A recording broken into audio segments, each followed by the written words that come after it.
तीन तरह की एंग्जाइटी फ्राइड ने कहा कि तीन तरह की एंग्जाइटी हमारे अंदर होती है हमारे मरीज़ों में। पहली एंग्जाइटी जो बहुत ही स्ट्रॉन्ग है वो है लिबिडिनल एंग्जाइटी। मैं कैसे अपनी सेक्स को सेटिस्फाई करूं, कहाँ से ऑब्जेक्ट मिलेगा सेटिस्फाई करने का। ऑब्जेक्ट ऑफ सेटिस्फैक्शन नहीं मिल रहा तो ढूंढता फिरता है, और कई बार ऐसा हो जाता है कि जब कुछ नहीं मिलता उसे सेक्स सेटिस्फाई करने के लिए तो मर्डर भी कर देता है वो। तो इसलिए उसको कंट्रोल करना बहुत ज़रूरी है। लिबिडिनल एंग्जाइटी जो है उसको वहीं जब वो बीमार हो और दिखाए कि भाई मुझे बहुत ज़्यादा परेशान रहता हूँ मैं, बल्कि डॉक्टर साहब बहुत परेशान रहता हूँ, पता नहीं क्या बात है, वो कहता है तेरे अंदर लिबिडो बहुत ज़्यादा पावरफुल हो गई है, इसको कंट्रोल कर। कई बार तो मेडिसिन भी दे देते हैं सेक्स एनर्जी को डाउन करने के लिए, और कई बार साइकोलॉजिकल उसका कि तेरे अंदर कहाँ कहाँ कमज़ोरी है, दोनों ही काम करते हैं डॉक्टर। तो लिबिडो की एंग्जाइटी इस तरह कंट्रोल होती है। दूसरी तरफ है आदमी की ईगो एंग्जाइटी। सोसाइटी में मुझे सम्मान नहीं मिल रहा, सोसाइटी मुझे जब देखते ही मुझे सोसाइटी कहती है तो मुझे सोसाइटी में आए। हर एक आदमी जो है, फ्रायड के चेले ने कहा, फ्रायड ने नहीं कहा, फ्रायड के चेले ने कहा कि हर एक आदमी लव का भूखा है। सोसाइटी का सम्मान मिलना चाहिए, लव मिलना चाहिए, सेक्स से भी ज़्यादा लव। और ये लव जो है ये सम्मान दिलाने के लिए होता है। सोसाइटी मुझे लव करे, सम्मान करे, तो हर वक्त सही रहता है। अब ये जो एंग्जाइटी है, ईगो एंग्जाइटी, तो कई गड़बड़ हो जाती है। सडन सपोर्ट अगर विड्रॉ हो जाए तब भी एंग्जाइटी हो जाती है। मान लो आपके फादर हैं, उनकी बड़ी रेपुटेशन है, और फादर की रेपुटेशन की वजह से आपको भी जहाँ जा रहे हैं, एमएलए साहब का लड़का है, फलाने का लड़का है, और वो सडन सपोर्ट गिर जाए, उसकी डेथ हो गई या कुछ हो गया सारा, तो वो जो ईगो एंग्जाइटी है वो एकदम परेशान हो जाएगा, आदमी पागल हो जाएगा। अब किसका सहारा मुझे मिलेगा। इकोनॉमिकली भी ऐसा ही होता है। इकोनॉमिक तो ये ईगो एंग्जाइटी के कई कारण होते हैं, लेकिन ईगो एंग्जाइटी का सेक्स से कोई मतलब नहीं। सेक्स से तो वो डरता है, बल्कि कि सेक्स मेरी कहीं ईगो को कमज़ोर ना कर दे। और तीसरे वो लोग होते हैं जिनको हम संत महात्मा कहते हैं, वो उनको होती है मॉरल एंग्जाइटी। वो हर वक्त रोते रहते हैं, हाँ ये दुनिया करप्ट हो गई, क्या हो गया, लड़के गलत दिशा में जा रहे हैं। हर वक्त मॉरल की चिंता रहती है, बहुत रोते हैं, बड़े बड़े भाषण देते हैं, कहीं कुछ देंगे, संभालो यूथ करप्ट हो रहा है, संभालो कैसा करोगे इसको। और उस एंग्जाइटी में पागल हो जाते हैं वो सारे के सारे। तो फ्रायड तीनों तरह की एंग्जाइटी को देखता है, तीनों तरह की एंग्जाइटी का इलाज करता है। जो बहुत ज़्यादा मॉरल एंग्जाइटी के लोग हैं, हमारे यहाँ भी ऐसा एक केस था, पहले हम साइकोलॉजी का काम करते थे, अब तो हमारे यहाँ बहुत बड़े इंग्लिश का मैं इंग्लिश कर रहा था, वो बहुत अच्छा लड़का था। उसको बीमारी हो गई थी, बार बार हाथ धोने की, पैर धोने की, 6-6 बार, 7-7 बार। अब सर्दियों में भी जो हाथ पैर जाके धो रहा है वो, तो बीमारी का खतरा रहता था। उसके फादर आए सिरसा से, कहने लगे इसको ये, तो हमने कहा इसको मेंटल हॉस्पिटल में ले जाओ रोहतक। वो कहने लगे इसका तो साल ख़राब हो जाएगा। मेंटल हॉस्पिटल ले गए, यहाँ देखो कुछ हो सकता है तुम्हें। तो देखा उसका एनालिसिस किया सब करा के। हमने कहा आपके परिवार में, आपका जैन परिवार है, बहुत ज़्यादा प्योरिटन है, यहाँ छात्रावास में लड़के जब इसके सामने बातें करते हैं उल्टी सीधी, तो इसको बड़ा लगता है कि यहाँ तो पाप ही पाप फैल रहा है, और उसके कारण से इसको लगता है कि मैं तो पाप में लिप्त हो गया सारा। तो कहने लगे इसको कैसे करें। मैंने कहने लगे अस्पताल ले माने, तो इसका ये साल ख़राब हो जाएगा। हमने कहा कोई बात नहीं, हम करेंगे ठीक। तो हमने जो लड़के थे हम उसके फादर को कहा, मैंने कहा आप जाइए, अगर ये लड़का ठीक नहीं हुआ तब तो मेंटल हॉस्पिटल ले जाना पड़ेगा, नहीं तो देखेंगे 10-15 दिन में ठीक हो जाए। तो खैर फादर तो चले गए उसके। हमने उसके साथियों को कहा, मैंने कहा जी उस साथी को जो साथी इसको पिक्चर देखने के लिए ले जाएगा हम 100 रुपये देंगे। कहने ये तो कभी भी नहीं जाएगा पिक्चर देख रहे, ये तो कहता है पिक्चर में तो पाप ही पाप होता है, वहाँ कोई किसी का आलिंगन कर रहा है, कोई जो कि ये तो पिक्चर। मैंने कहा बस यही तो हम दे रहे हैं, 100 रुपये दे रहे हैं, इसको किसी तरह मना मुनू के ले जाओ पिक्चर दिखाना। तो खैर वो 2-3 लड़के तैयार हो गए, उसको ले गए। अब वो तैयार तो नहीं था लेकिन ज़बरदस्ती ले लगा गए, और वो पिक्चर में से भागने की कोशिश करी, लेकिन वहाँ अंदर तो वो लोग होते हैं डिस्टर्ब मत करो, डोंट डिस्टर्ब, बैठ जाओ। कभी वो आँख बंद करे, कभी कुछ करे। जब वहाँ से जब वो लौट करके आया तो 25% ठीक हो गया था वो, कि 8-8 दफ़े हाथ धोता था, 3-4 बार ही, फिर 1-आध बार ऐसे ही तजुर्बा किया। वो ज़्यादा एक्स्ट्रा प्योरिटन जो फैमिली थी उसको ये संसार में फिल्मों में सारी चीज़ें ये होती हैं, इसमें क्या है, इसके साथ एडजस्ट करो अपना। तो उसके बाप को हमने कहा कि जब इसके एग्ज़ाम हो जाए तब मेंटल हॉस्पिटल में दिखा देना इसको, लेकिन अभी ये ठीक हो गया है, 75% तो ठीक हो गया है, तो बड़े खुश हुए। तो इस तरह की जो ईगो एंग्जाइटी है और सुपर ईगो की एंग्जाइटी है, उन्हें देखना पड़ता है कि ज़्यादा सुपर ईगो, इसकी सुपर ईगो बहुत ज़्यादा बढ़ गई है, तो इसको ईगो लेवल पर लाओ, संसार में जो रियलिटी है इस वर्ल्ड की उसके साथ मिलाओ।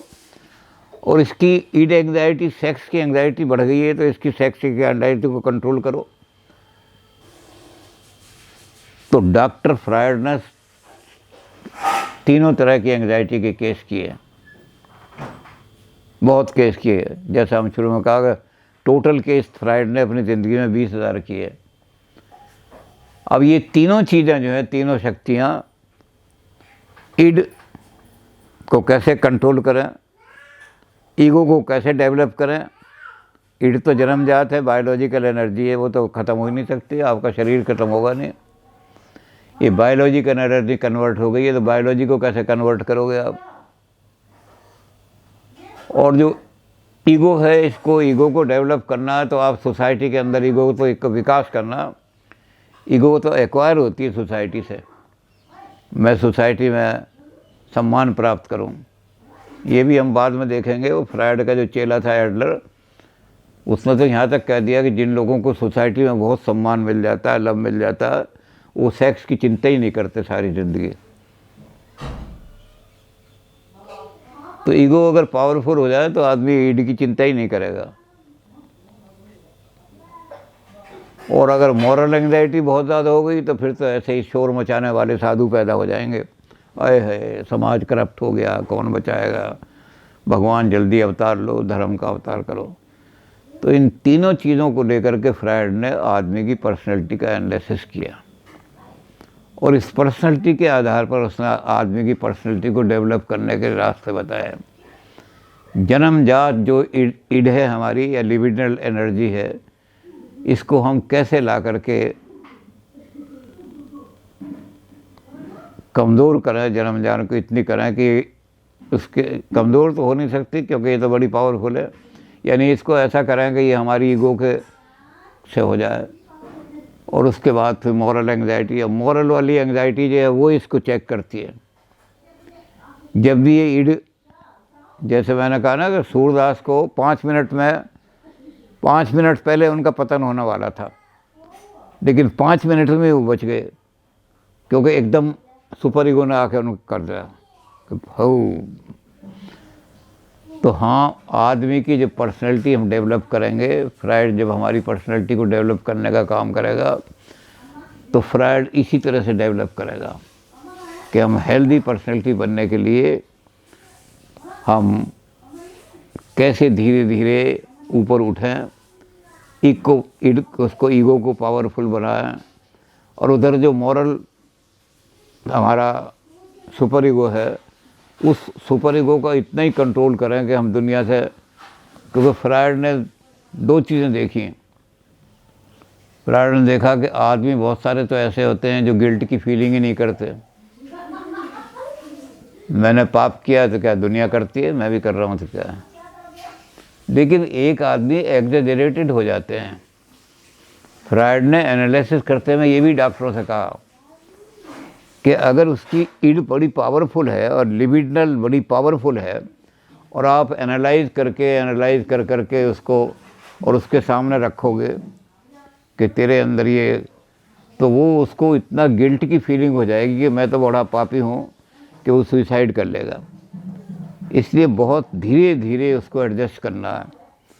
आदमी को इतना ज़्यादा गिल्ट फीलिंग से, जैसे फ्राइड ने मखौल किया है ना ये कि इंडिया में तो ऐसे लोग भी हैं, जैनियों का ही मखौल किया उसने कहा इंडिया में तो ऐसे लोग भी हैं कि वो सड़क पर जा रहे हैं और एक चींटी उनके पैर से कुचल के मर गई, तो उनकी जो गिल्ट फीलिंग है एकदम हो जाती है, मुझसे बड़ा पाप हो गया, तो वहीं खड़े हो जाते हैं और अपने थप्पड़ मारते हैं, पहले थप्पड़ मारेंगे फिर आगे को चलेंगे। तो खैर ये तो उसमें मखौल में कहा है, क्योंकि वो इंडिया तो आया ही नहीं, उसको ऐसे किसी ने कह दिया हो, लेकिन बता दिया कि गिल्ट फीलिंग भी ज़्यादा बढ़ जाए तो आदमी अपने आप को ख़त्म कर लेता है। तो इन दोनों चीज़ों को कैसे लाना है, इसके लिए फ्रायड ने भी एक नई थ्योरी निकाली। फ्रायड के अंदर ये भी गुण है कि अगर एक हाइपोथेसिस काम ना करे तो दूसरे हाइपोथेसिस को तुरंत वो चेंज कर देंगे। वो साइंटिफिक आदमी है, अड़ियल आदमी नहीं है कि डॉगमा पे अड़ा हुआ है। सूरज के चारों तरफ ज़मीन घूमती है, अगर ये हाइपोथेसिस काम नहीं कर रहा तो दूसरा हाइपोथेसिस ले लो। तो फ्रायड ने हाइपोथेसिस दूसरा देखने की कोशिश की। फ्रायड ने कहा कि आदमी के अंदर दो चीज़ें होती हैं, ज़बरदस्त इंस्टिंक्ट। एक इंस्टिंक्ट तो होती है आदमी की सेल्फ प्रिजर्वेशन की, मैं ज़िंदा रहूं। इस ज़िंदा रहने के लिए वो आदमी को क्या करना पड़ता है कि कितनी मुझे ईगो डेवलप करनी है, कितनी मुझे लिबिडो को, इतना लिबिडो ही रखनी है मुझे और इतना मॉरल भी रखना है। तो प्रिजर्वेशन की इंस्टिंक्ट आदमी को हमेशा रहती है। और दूसरी होती है प्रिजर्वेशन ऑफ द अपनी स्पीसी, प्रोक्रिएशन।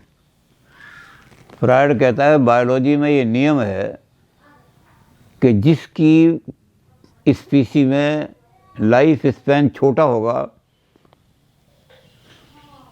वो उतने ही ज़्यादा बच्चे पैदा करेगा।